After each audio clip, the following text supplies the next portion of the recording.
नमः संस्कृताय। प्रिय विद्यार्थियों, कल मैं आप लोगों को बताया था कि वाच्य में हम लोग जो 5 प्रकार का वाच्य बताया था, उसमें मैं कर्तृवाच्य और कर्मवाच्य, जो प्रत्यय में 5 प्रकार का बताया था, उन प्रत्ययों में मैं कृत प्रत्यय आपको बता रहा था, जिसमें कल डेमो के रूप में मैं आपको दिया था क्ता प्रत्यय और क्तवतु प्रत्यय। यहाँ देखिए, मैं आपको बता रहा हूँ, ये जो क्ता प्रत्यय है और एक क्तवतु प्रत्यय है, इसको लिखते तो हैं क्तवतु प्रत्यय, लिखते हैं क्ता प्रत्यय, लेकिन पढ़ते हैं क्त। हालांकि यदि आप बोलने में सक्षम है तो क्ता बोल सकते हैं, क्ता प्रत्यय, लेकिन बहुत लोग इसको कता कहते हैं। ये कता जो है अशुद्ध उच्चारण है, ध्यान रखिए।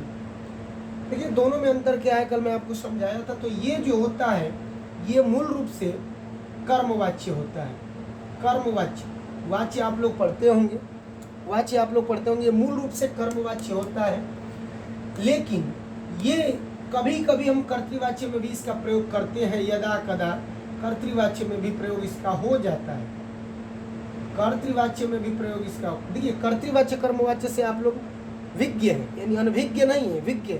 विज्ञ का मतलब होता है जानकार, अनभिज्ञ का मतलब होता है अज्ञानी, यानी अज्ञान, जानकारी नहीं।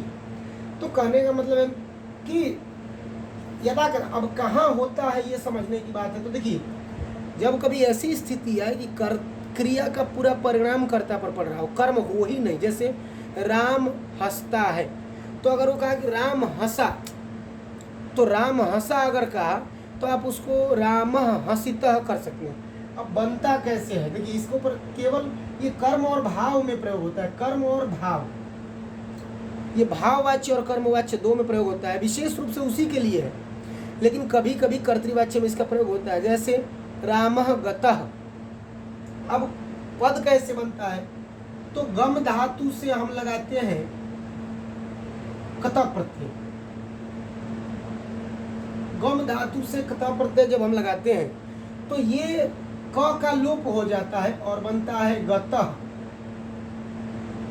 गम धातु से जब कता प्रत्यय लगाते हैं तो बनता है गतः। ये स्त्रीलिंग, पुल्लिंग और नपुंसकलिंग तीनों में बनता है। अब पुल्लिंग में हुआ गतः, लेकिन जब स्त्रीलिंग बनाएंगे तो ये गता हो जाएगा। अब गता कैसे बना, ये इसकी जो प्रक्रिया है, ये जब स्त्री प्रत्यय में पढ़ाऊंगा तो आपको बताऊंगा, ठीक। लेकिन अभी फिलहाल इतना समझिए कि स्त्री में भी इसका पद बनता है, जिसको गता कहते हैं। और यही नहीं, नपुंसक लिंग में भी ये बनता है, जिसे गतम के नाम से जानते हैं। गतम संज्ञा इसकी होती है, ये नपुंसक लिंग में बनता है। तो आप लोगों ने देखा कि 3 स्टेप है। गम धातु से कथा प्रत्यय अगर हम लगाते हैं तो 3 स्टेपों में ये बनता है, गतः, गता, गतम। ये ध्यान रखिएगा कि ये तीनों लिंगों में बनता है और तीनों लिंगों में इसका प्रयोग हम करते हैं। प्रयोग कैसे करते हैं ये ध्यान रखिए, क्योंकि शब्द तो हम बना लेंगे लेकिन प्रयोग भी हमें करना है साथ साथ। तो हमने आपसे शुरू में कहा कि इसको कर्तृवाच्य में कम प्रयोग करते हैं, ज़्यादा कर्म और भाववाच्य में प्रयोग करते हैं। लेकिन कर्म और भाववाच्य में प्रयोग होता कैसे है, तो जैसे आप लोग जानते हैं, अगर हम इसमें पठ धातु लगाते हैं, तो ये कुछ बना लेते हैं हम लोग, तो पठ धातु से जब कथा प्रत्यय लगाते हैं तो पठ धातु से कथा प्रत्यय लगाएंगे तो बनेगा पठितः, स्त्रीलिंग में बनेगा पठिता और नपुंसक लिंग में बनेगा पठितम। ये हो गया पुल्लिंग, ये हो गया स्त्रीलिंग और ये हो गया नपुंसक लिंग। देखिए अब इसका प्रयोग क्या होता है, प्रयोग मैं आपको बता दूं। अब मान लीजिए किसी ने कहा राम के द्वारा पुस्तक पढ़ी गई। बहुत भी लोग ये कंफ्यूज हो जाते हैं। देखिए ये प्रत्यय सूचक शब्द है। अब पठिता, पठिता, पठितम, तो किसी ने कहा राम के द्वारा पुस्तक पढ़ी गई, राम के द्वारा पुस्तक पढ़ी गई। अब राम के द्वारा अगर देखिए एक वाक्य राम पुस्तक पढ़ा, तो चूंकि पुस्तक कर्म है इसलिए हम इस वाक्य में इसका प्रयोग नहीं कर सकते हैं, क्योंकि कर्म होने के साथ इसका प्रयोग नहीं होना चाहिए।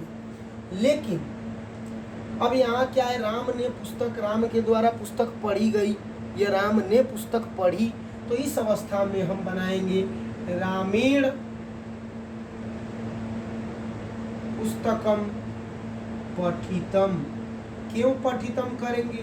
क्योंकि आपको मालूम है कर्मवाच्य में कर्म प्रधान होता है, कर्तृ प्रधान नहीं होता है। और जब कर्तृ प्रधान नहीं होता है तो अनुक्ते कर्तरि तृतीया से तृतीया विभक्ति हो जाती है कर्म में। अनुक्ते ये देख रहे हैं ना, अनुक्ते कर्तरि तृतीया से कर्तरि। तो अब राम कर्ता अनुक्त है, गौड़ है, इसलिए राम में तृतीया हो गई रामेण। और पठितम पुस्तक के अनुसार होगा क्योंकि ये कर्मवाच्य है और कर्म में पुस्तक ही श्रेष्ठ है, कर्मवाच्य में कर्म ही श्रेष्ठ है, तो इसीलिए हम पठितम। लेकिन ऐसा नहीं है, अगर पुस्तक के जगह पे किसी ने कहा कि राम के द्वारा ग्रंथ पढ़ा गया, तो ग्रंथ पुल्लिंग है, ध्यान रखिएगा, ग्रंथा ग्रंथौ ग्रंथा बनता है। तो राम के द्वारा ग्रंथ पढ़ा गया तो वहाँ क्या होगा? रामेण ग्रंथः पठितः, रामेण ग्रंथः पठितः, ध्यान रखिएगा।